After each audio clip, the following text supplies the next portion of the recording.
Salam alaikum wa rahmatullahi wa barakatuh. Suite à la première vidéo, maintenant on pratique. Qu'est-ce qu'on peut faire? On pratique.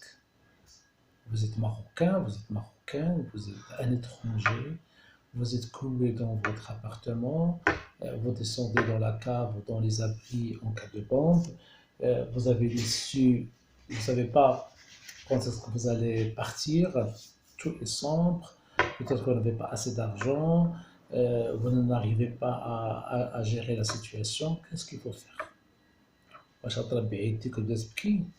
Non. Est-ce que vous allez rester seul? Non. Alors il y a des choses qui paraissent simples, et ça ne vient pas de ma tête, mais c'est des expériences, des gens qui ont vécu la même chose. Parce que ça peut changer complètement. Ça peut changer d'un état d'âme vers un autre. Donc cette vidéo est intéressante pour les gens qui veulent l'écouter et ça peut les aider. Ce qui aggrave les choses, c'est les médias. Bien sûr, il faut rester bien informé de ce qui se passe, ou alors qu'il ne pas être surexposé. Quand tu mets la même chose plusieurs fois. Si tu as une information, ce n'est pas la peine de la réécouter plusieurs fois. Le cerveau n'aime pas ça. Il n'aime pas être exposé à des choses que tu as la publicité, mais négatif, un ancrage négatif. Donc, bien informé, ne pas surexposer. Les gens qui ont dit que je vais Al Jazeera 24 sur 24. Ça ne fait qu'augmenter le stress, premièrement. Deuxièmement, bien sûr, faire attention, mais l'émancipation négative. Je vais être blessé, je vais être tué, etc. Donc l'émancipation négative, il faut vivre le jour, bien sûr, en faisant des programmes. Ne restez pas seul. Essayez de rassurer les autres. Parce que si vous rassurez les autres, même quand vous avez peur, quand vous rassurez les autres et vous rassurez, vous prenez le contrôle de la chose. Bien sûr, vous prenez le contrôle. Et puis, vous savez que le cerveau aime le partage.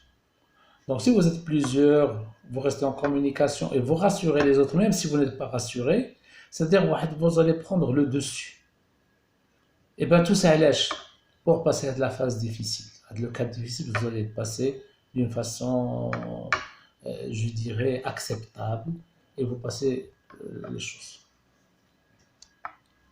Il y a les militaires qui font ça. Les militaires qui ont des choses intéressantes pour gérer le stress et on s'inspire de ça. Vous savez que le cerveau ne peut pas faire plus qu'une seule tâche. Par exemple, vous êtes en train de penser à ce qui va se passer demain. L'esprit comme l'émancipation. Vous allez oublier tout le reste, sauf l'urgence. Vous avez envie de pisser ou de boire ou de chiage. Mais votre esprit sera focalisé. Tant qu'il est focalisé, il joue des émotions négatives. Donc, en pensant au danger, bien sûr, parce que vous êtes, bien sûr, tout le monde est en danger là, mais faites autre chose.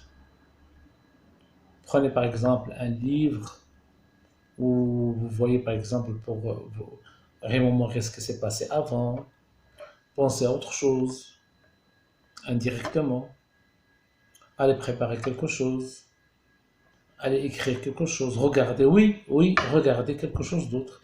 Créez le cerveau de comme il est souple, léine. Sinon, vous allez vous focaliser sur cette émancipation, et bien vous ne regagnez que de l'émotion négative. Et finalement, les militaires, qu'est-ce qu'ils font? Il y a des étapes militaires, on a dit que 4 ou 5, الله يجعل شباب. أول حاجة هاد l'état اللي كتحسوا بها فيها الخوف وفيها toujours الغوغار لو سومي ما كيكونش وهادي راه كاين دو شوز c'est pas toujours le stress. Alors ça peut être une dose d'adrénaline de survie comme j'avais dit dans la première vidéo. C'est l'instinct de survie, il est utile. Donc, il est utile pour votre survie, il est utile pour vous, premièrement. Deuxièmement, n'oubliez pas les réflexes. Vous avez des réflexes, il faut les garder ces réflexes. Toujours faire attention, oui, mais c'est des réflexes qui existent déjà. Troisièmement, ce qu'ils font les militaires, et c'est utile pour les civils, c'est qu'on a la vision tactique. La journée tard, tu sais bien à quel moment tu vas descendre, la provision fait qu'il y a, le danger, et ça, tu as la tactique, toujours un point B, point C. Ça, je suis le premier jour, deuxième jour, effectivement. Et bien sûr, comme j'avais dit, rechargez toujours les batteries. Bien sûr, bien manger, bien se reposer. Tout ça, ça permet de vous donner une envie de continuer. Et le khara, c'est tout à fait rester en équipe. L'équipe est très importante parce que toujours l'équipe, elle va faire mieux qu'une seule personne. Il y a aussi des choses intéressantes à faire. C'est que le corps a besoin de se relaxer un petit peu pour bien réfléchir.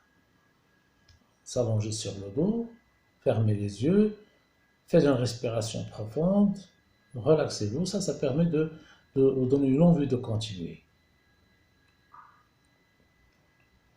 Et puis finalement, c'est que n'oubliez pas que vous avez une capacité intérieure, vous avez des ressources. désolé كل شي حويجات بحال هادشي ماشي بحال هادشي بالضبط ولكن ما ننساوش بان راه vous avez واحد القدرات النفسيه.